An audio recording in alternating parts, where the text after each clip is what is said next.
Les voitures hybrides rechargeables émettent en moyenne 5 fois plus de CO2 que ce qu'annoncent les constructeurs, mais ça n'est pas uniquement de leur faute, je vous explique. Pour rappel, une hybride rechargeable, c'est un moteur thermique associé à un ou plusieurs moteurs électriques avec une batterie que l'on peut recharger sur secteur, ce qui permet de rouler au quotidien en 100% électrique. Aujourd'hui, elle représente environ 6% des ventes de voitures neuves en France, c'est environ 50 000 voitures vendues depuis le début de l'année. Et sur le papier, c'est assez séduisant avec des modèles haut de gamme et puissants pour une consommation théorique très faible. Par exemple, cette BMW M5 de près de 700 chevaux consomme sur le papier moins que cette petite Clio de 115 chevaux. Problème, la réalité est souvent bien différente. C'est ce que montre l'ICCT, un organisme indépendant sur les transports propres dans son dernier rapport. L'écart moyen entre consommation théorique et consommation réelle atteint 401%, 5 fois plus.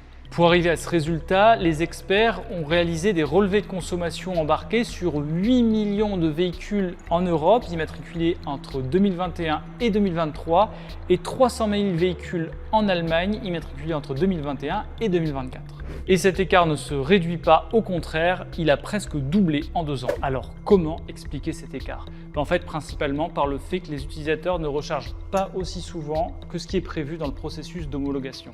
On se retrouve alors avec des véhicules qui fonctionnent principalement en mode thermique, mais avec des batteries et un moteur électrique, et qui dit plus de poids, dit plus de consommation.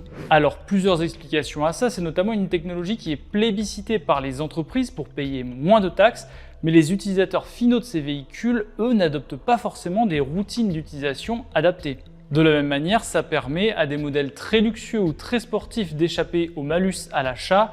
Là encore, l'économie de carburant à l'usage n'est pas l'effet recherché par ces acheteurs d'hybrides rechargeables.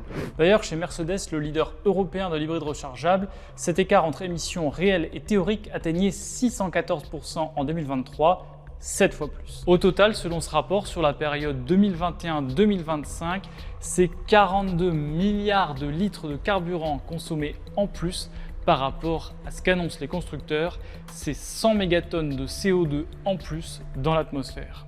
L'ICCT rappelle également qu'un écart entre consommation théorique et réelle de l'ordre de 20% existe aussi chez les modèles thermiques depuis de nombreuses années.